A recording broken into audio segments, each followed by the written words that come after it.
Daniel here from JCAB Pictures, and this is a brief timeline of thriller films from the 1950s up till the modern day. Firstly, let's start with a definition of what a thriller film is. So, a thriller film is a genre that revolves around anticipation and suspense. The aim for a thriller is to keep the audience on the alert and on the edge of their seats. Often, the protagonists in these films are set with a challenge or a problem, like, for example, an escape from the film The Great Escape, a mystery from some of the films we're going to look at now, or a crime, which is also some of the films I'm going to look at now. So the first film in our timeline comes from 1954, and it's Alfred Hitchcock's The Rear Window. The plot for this film is very simple.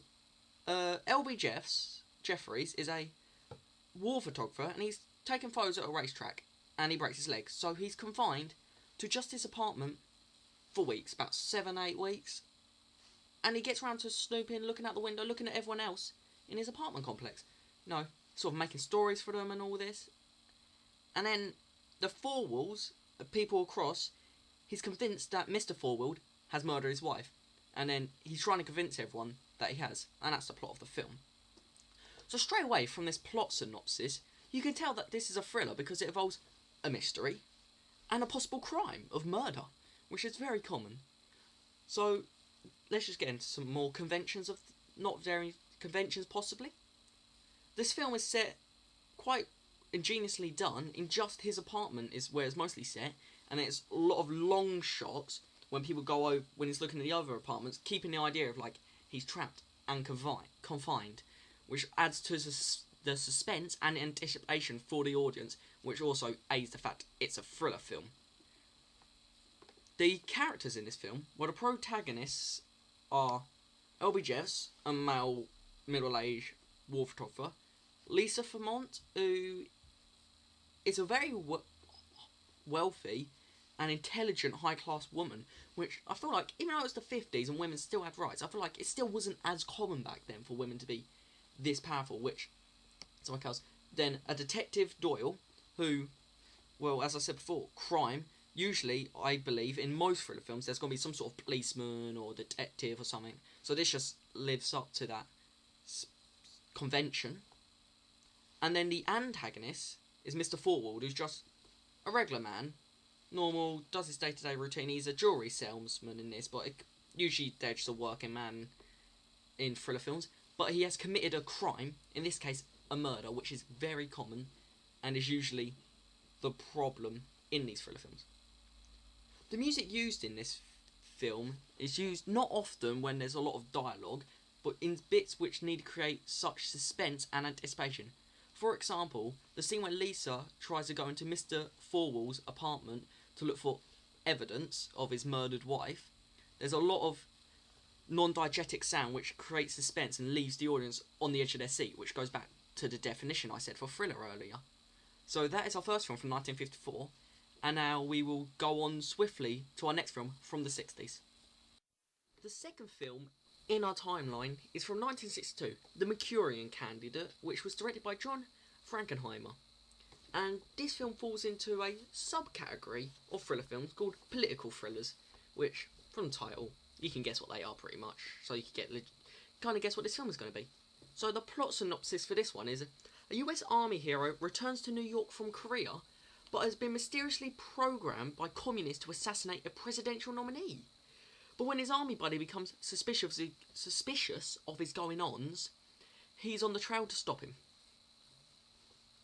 Now, the general setting of this film is a lot of army bases, sort of military, sort of hidden bases and stuff, which you could say is quite like similar to a police station or something. So there's a lot of soldiers, obviously, in this film, which falls into the conventions of police officers, detectives, as I said previously. So, sort of continuing the conventions of the 50s into this one with the general characters and setting. With the setting also being a lot of apartments, which is, again, the first film we saw from the 50s was just in an apartment.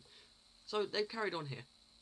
So the characters in this, well, the protagonist is Major Marco. So a major means he has authority, and an army man, bit like a detective, because his work in this film, he goes into detecting, trying to find out what's his brainwashed mate, Raymond Shaw, who's he's a mix on protagonist and antagonist film, which playing on both sides of the role, quite ingenious in my opinion, but quite difficult to define him to one, because in the end, even though he does something, commit a crime, he does it for the greater good, you could say.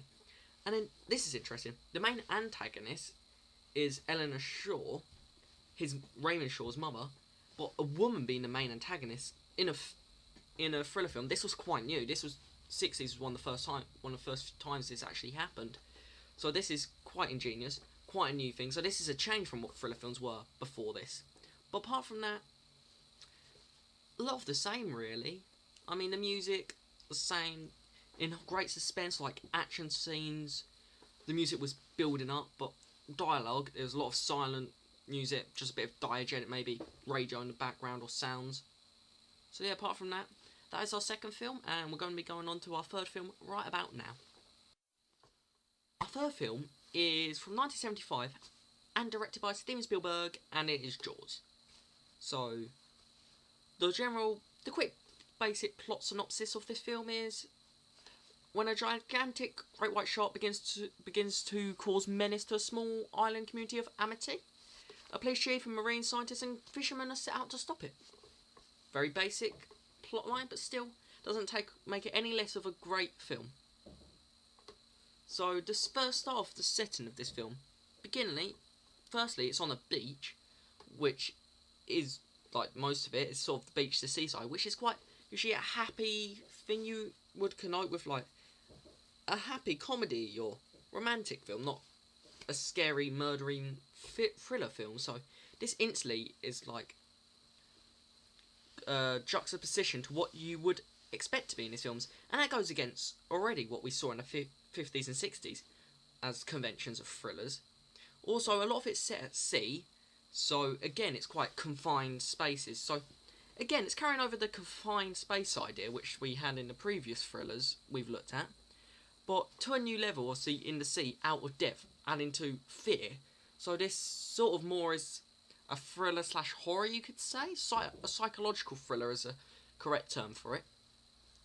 Then the characters in this film, well, the protagonists are Quint, a shark hunter. That's a new one.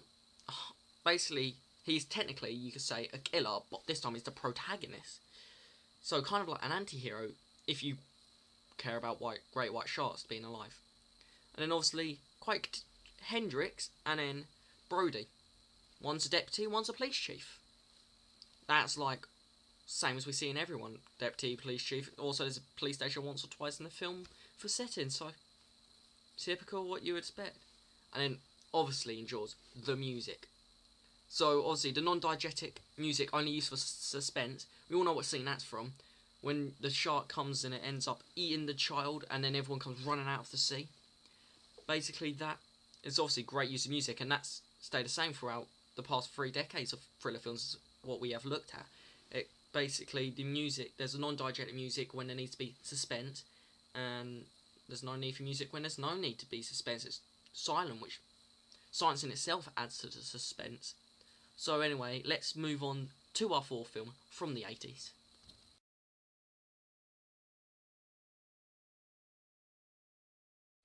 And the fourth film we're going to be looking at is from 1980, directed by Stanley Kubrick, a great director, and it is The Shining.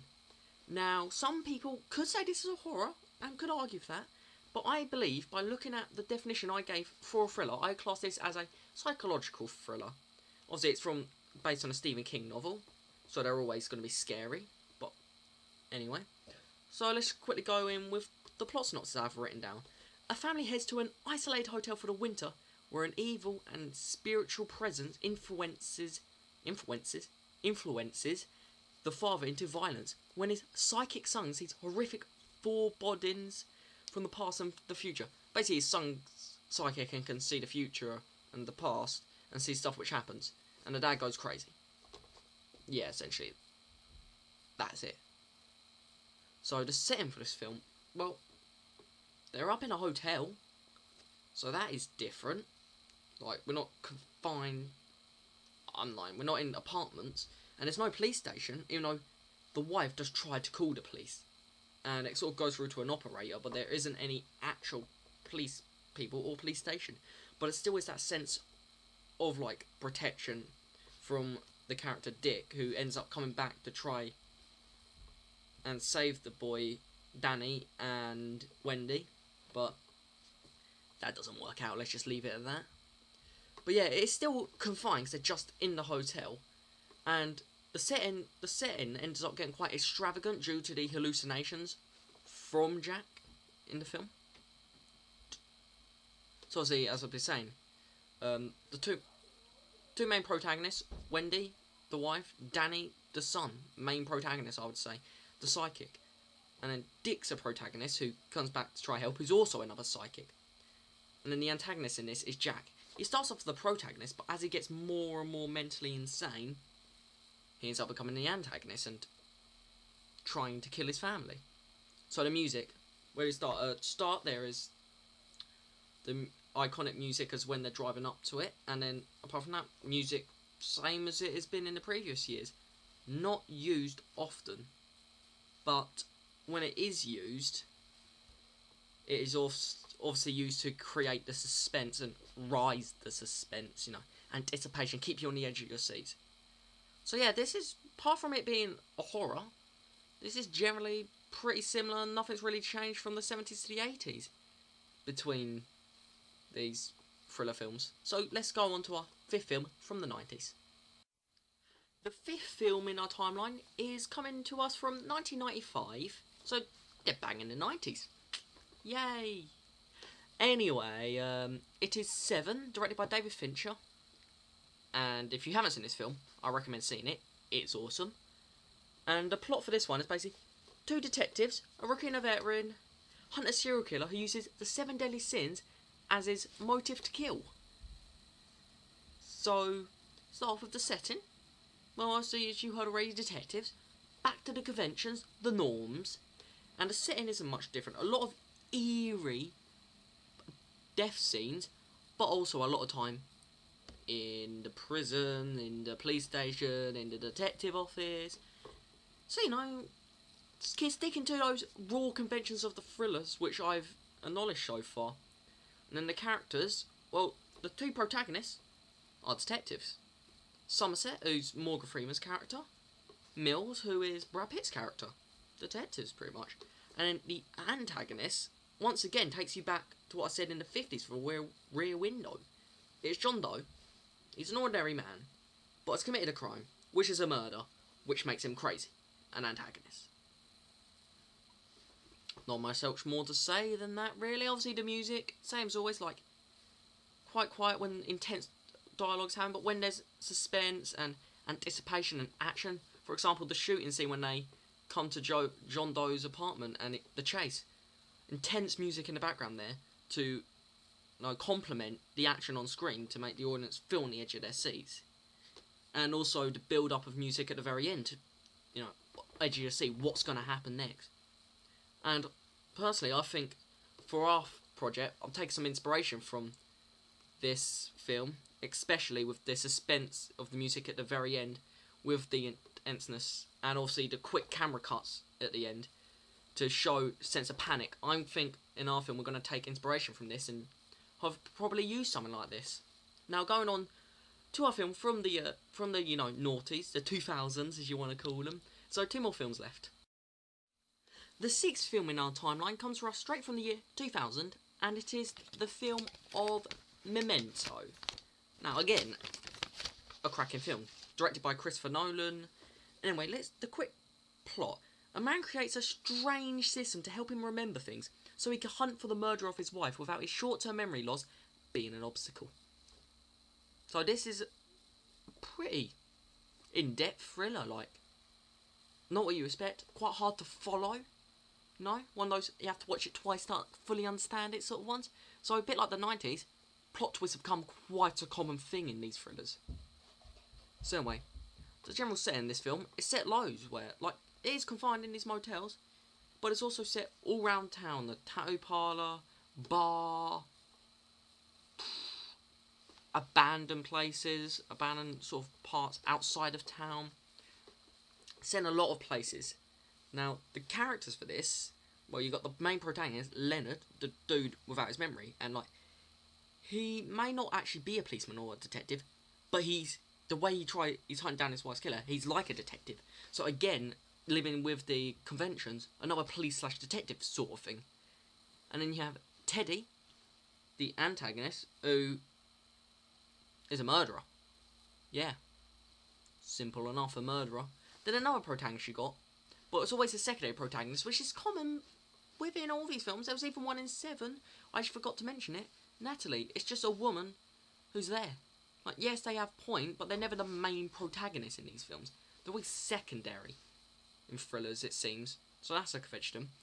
And something in this one I've noticed was setting, which also happened in the 90s in 7, I just forgot to mention it, is they're sort of like, instead of it being it's still confined, but instead of being really confined, it's a more broader sort of setting. They go a lot more places, there's a lot more space to roam, I guess you could say. But speaking of inspiration, the place they go to in this film, the abandoned place, I like that idea for our own film, because I feel like an abandoned place really sort of sets the tone of a thriller, makes it sort of underlining, scary, you could say, you know. And you can actually think, something's going down here, something illegal's going down here. So I want to use somewhere abandoned for our eventual opening to our film, because I feel like it's a really good thriller convention and it works really, really well. And now our final film for our brief thriller timeline. Brief inverted commas, this is quite long actually. But anyway, it is The Ghost Writer from 2010 by Roman Polanski.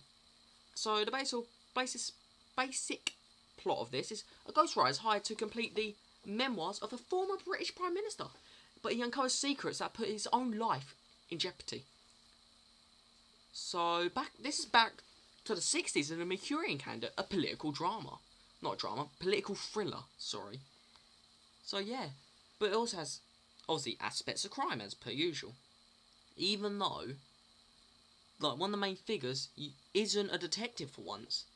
There is a scene in a police station, and to be fair, even when there isn't a detective, our main character, the Ghost, that's all he is, he's just referred to as the Ghost, he doesn't actually have a character name, who is the ghostwriter.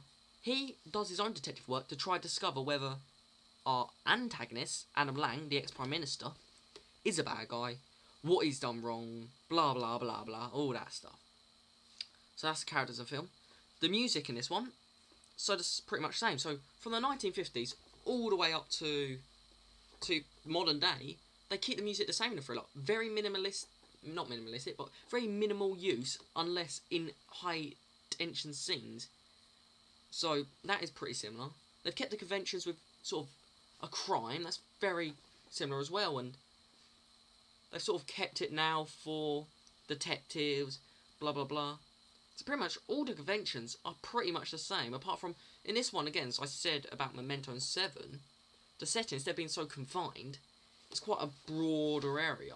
You still feel confined in the fact that he's not allowed to leave with the memoirs and stuff in the film. He's not allowed to leave the house, but there's a lot more setting use. It's not just like one apartment like it was in Rear Window, or a couple apartments in Mercurian Candidate, you know. It's very broad, a lot of stuff. So this film, you could say, goes against the conventions with the former setting and characters, but they also do conform to the settings in the conventions in the same way. So yeah, that's the end of this timeline. Briefly on the Ghostwriter, I feel like that we could also again take inspiration from this for the start of our film. The fact that it's quite, ambiguous. You're not quite sure what's going on at the start of this film when it happens, with all the cameras and angles and stuff. I like the idea of that as well, so maybe we could use some ambiguity in our own piece, but I'm not sure about that. That's really up to interpretation. I'm not quite sure how we're going to do that, but that's just a bit of, inspiration I thought about this. So this has been Daniel from JK Pictures. This is a brief timeline of thriller films from the 1950s all the way up to the modern days. Hopefully this is good.